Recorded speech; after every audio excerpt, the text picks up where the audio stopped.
నమస్కారం అండి. నమస్కారం. ఎలా ఉన్నారు? ఉన్నానమ్మా. బాగున్నారా? బాగున్నానంటే బాగున్నానని చెప్పేస్తాను కదా. నవ్వుతూ అయితే ఉన్నారు. అది ఎప్పుడు నాతో పుట్టింది కదా. అలాగే నవ్వు ఎంత కష్టంలో ఉంటే కూడా నవ్వుతానే ఉంటాను. అది నాగేంద్ర బాబు అన్న అలాగే చెప్తారు. చూడు ఎప్పుడు చూడు పాకిజా నవ్వులనే ఉంటుంది, ఎంత కష్టంలో కూడా. అదే అమ్మాయికి గాడ్ ఇస్ గిఫ్ట్ అంటారు. తినటానికి వీలు లేకుండా రోడ్డు మీద తిరిగినప్పుడు నవ్వుతూనే ఉంటానమ్మా నేను.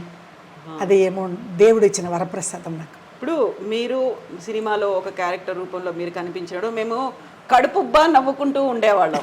నాకు కడుపుకి తినడానికి లేదు అన్నప్పుడు అది ఎలా అనిపిస్తుంది అసలు ఆ సిచ్యువేషన్ అనేది? సినిమాల్లోనేమో కడుపుబ్బా నవ్వించేవాళ్ళు, ఇప్పుడేమో నేను ఎదురు చూడాల్సి వస్తుంది అనే కండిషన్ ఉంటే. అదే ఆల్రెడీ మీరంతా చూసి ఉంటారు, వేరే వేరే ఛానల్కి ఇంటర్వ్యూ ఇచ్చాను కదా హైదరాబాద్ వచ్చినప్పుడు.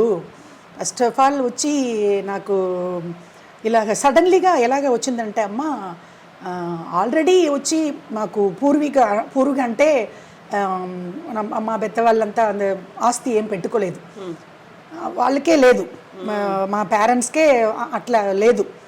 తర్వాత నేను కూడా సినిమాలో పొలిటికల్లో మేడం సీఎం అమ్మగారు చనిపోయారు కదా, జయలలిత గారు, అక్కడ కూడా 22 years ఏడీఎంకేలో స్పీకర్ నేను. ఎంజీఆర్ గారు నాకు పేరు పెట్టారు వాసుకి అని, కానీ మన ఏపీ తెలంగాణలో నాకు పాకిజా అంటారు అందరూ. పాకిజానే, ఎందుకంటే ఏపీ తెలంగాణలో నాకు ఎక్కువ ఫ్యాన్స్, అందరూ అమ్మ అమ్మ అంటారు.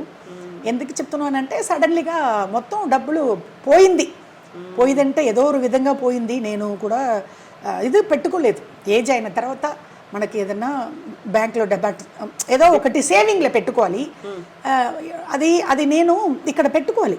సడన్లీగా ఇలాగ కష్టం వచ్చేస్తుందో ఏమో, ఏదో ఎవరన్నా చూసుకుంటారు చుట్టాలు, వాళ్ళు ఏదైనా చూసుకుంటారని నేను ఇది ఆస్తి మీద ఆశపడలేదు. అయితే అమ్మ, ఇప్పుడు మీరు ఒక జయలలిత గారి గురించి చెప్పారు. జయలలిత గారు విపరీతమైనటువంటి ఆస్తులు కూడా పెట్టారు, ల్యాండ్స్ మీద కావచ్చు, లేకుంటే బంగారం మీద కావచ్చు, మిగతా అవన్నీ.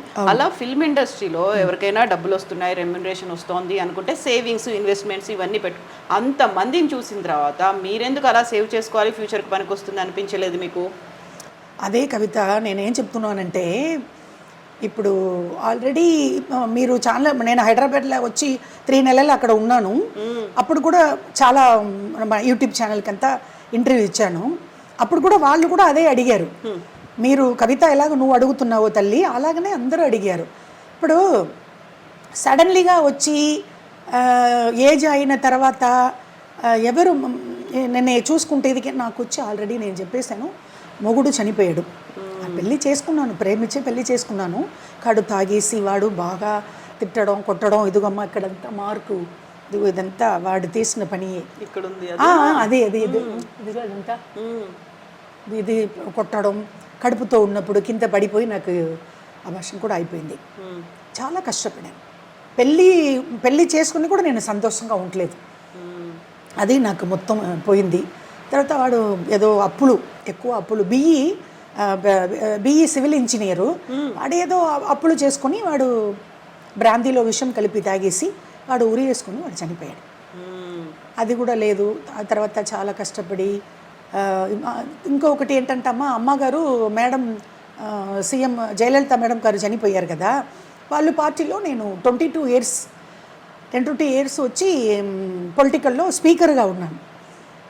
అప్పుడు అమ్మగారు ఏంటంటే బంగారమో ఏదో ఒక ఏంటి ల్యాండో అలాగా అడగలేదు. అడిగితే కూడా అది బాగుండదు కదా, కష్టంలో కడుపుకు భోజనం లేదు, ఇంట్లో రోజు ఈ పూట కావాలి అంటే వాళ్ళు వేరే విధంగా అనుకుంటారు.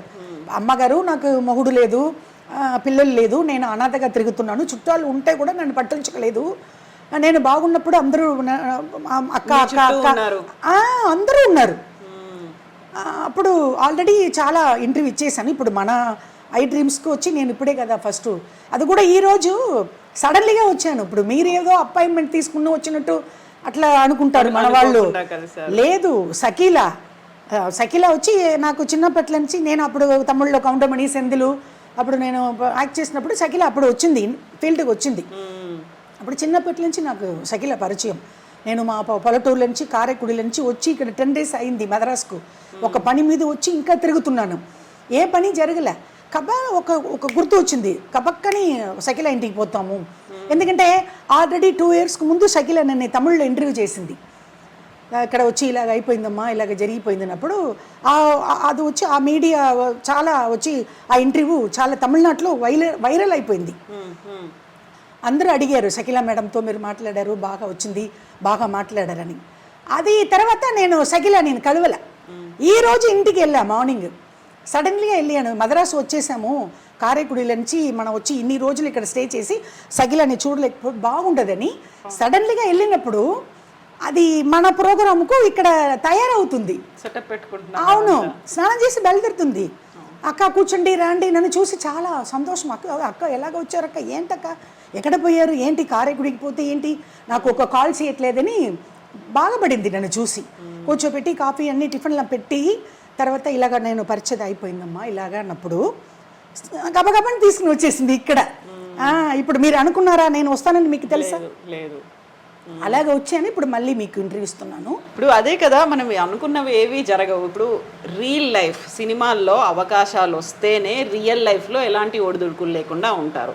సినిమా నటులు అనేది అంతా మనం అనుకున్నట్టుగా జరగదు. ఎప్పుడు అవకాశాలు వస్తాయో, ఎప్పుడు ఎవరు డబ్బులు ఇస్తారో ఇవ్వరో అనేది ఉంటుంది. వీటన్నిటికీ నాకు వాసుకి గారు ఒక పర్ఫెక్ట్ ఎగ్జాంపుల్ లాగా కనిపిస్తారు. అలా కనిపిస్తానా? ఎందుకంటే రియల్ లైఫ్ సినిమాల్లో మనకు అవకాశాలు ఉంటేనే రియల్ లైఫ్ మన నిజ జీవితంలో మనం బాగుంటాం, లేకపోతే అంతే కదా. కరెక్ట్. ప్రధాన కారణం ఏంటి? మీరు కండిషన్లో ఇలా ఉండడానికి అవకాశాలు రాలేదనా, నమ్మిన వాళ్ళు మోసం చేశారనా, డబ్బులు పోగొట్టుకున్నారా? అవునవును, అలాగే జరిగింది. అదే అప్పట్లో నుంచే మా చిన్నప్పట్ల నుంచి ఇంతవరకు ఇక్కడ కూర్చున్న ఇంటర్వ్యూ ఇస్తున్నాను కదా, ఇప్పుడు వరకు డబ్బుల గురించి రేపు ఏం చేసేది, మన పరిచయ ఏజ్ అయిపోయింది, ఇలాగ అయిపోయింది, ఎవరు మనకు హెల్ప్ చేయట్లేదే, దాని గురించి ఆలోచించి ఇలాగ అయిపోయాను. ఇప్పుడు ఒక మీడియాలో కూడా అడిగారు, ఏంటి ఇలాగ అయిపోయారు పాకిజా గారు మీరు, అలాగ ఉన్నారనే 91 అసెంబ్లీ రౌడీ, 91లో ఉన్నలాగా ఇలాగ ఇప్పుడు ఉండొచ్చా? ఇప్పుడు నాకు ఏజ్ ఏంటి, అప్పుడు నాకు ఏజ్ ఏంటి? నా గురుగారు అసెంబ్లీ రౌడీలో ఇంట్రొడ్యూస్ చేస్తున్నారు ఏపీ తెలంగాణలో. మోహన్ బాబు గారు ఆ పుణ్యం కట్టుకున్నారు, లేకపోతే ఏపీ తెలంగాణలో అయిపోయిందా? 33. అవునా? అది 91 కదా, ఇప్పుడు 2024లో ఉన్నాం మనం. 91 అసెంబ్లీ రౌడీ, ఇప్పుడు ఇది ఏంటి 2024. అప్పుడు ఎంత అయింది? 30 years అవుతుంది కదా, 33. అవును, అదే 30 సంవత్సరాలు అయిపోయింది. అప్పుడు ఇలా అలాగా తమిళ్లో ఆ సినిమా వచ్చింది. ఏ సినిమా అది? అసెంబ్లీ రౌడీ తెలుగులో చేశారు కదా, అది తమిళ్లో వచ్చి సత్యరాజ్ హీరో, సత్యరాజ్ గారు. దాంట్లో కామెడీ క్యారెక్టర్ వేసాను, కౌండమణి పక్కం. సేమ్ క్యారెక్టర్ అక్కడ నా గురుగారు మోహన్ బాబు గారు ఫోన్ చేసి తమిళమ్మాయిని పిలువండి అని చెప్పి బ్రహ్మానందం గారు పక్కన పెట్టారు. మన ఏపీ తెలంగాణలో అందరికీ తెలుసు, బ్రహ్మానందం గారితో నేను ఎక్కువ సినిమా చేశాను. 18 సినిమా లైన్గా గబగబ అసెంబ్లీ రౌడీ గారి పెళ్ళం, పెద్దరాయుడు, అలాగనే వచ్చింది చాలా చాలా చాలా సినిమాలు. మొత్తం తెలుగులో 50కి పైగా పైన 55 సినిమాలు. ఓ, తమిళ అండ్ తెలుగు కలిపితే 150 చేశారు. 150 మూవీస్. ఆ తర్వాత సీరియల్స్ అది ఇది అన్నీ చేశాను. ఇదే ఇప్పుడు ఎలాగ నేను ఏపీకి తెలంగాణకు పరిచయం అయ్యానంటే అది మోహన్ బాబు గారు ఇంట్రొడక్షన్ చేయలేకపోతే నేను లేదు. అవును.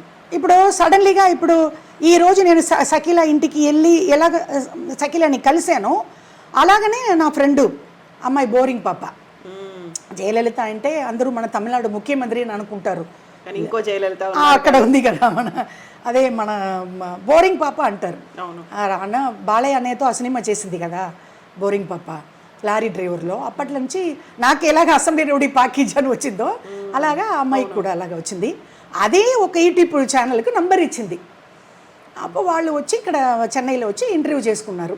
ఏంటి ఇలాగ ఉన్నారే ఏంటి అన్నప్పుడు నేను మొత్తం ఇంటర్వ్యూలో చెప్పి, అది తర్వాత మన ఆ ఇంటర్వ్యూ చూసి నాగేంద్ర బాబు అన్న నాకు వీడియో కాల్లో వచ్చారు.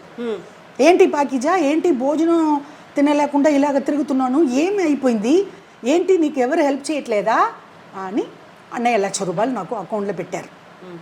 ఎవరు? Mega power star family. లచ్చ రూపాయలు అన్నయ్య నాగేంద్ర బాబు అన్నయ్య, లచ్చ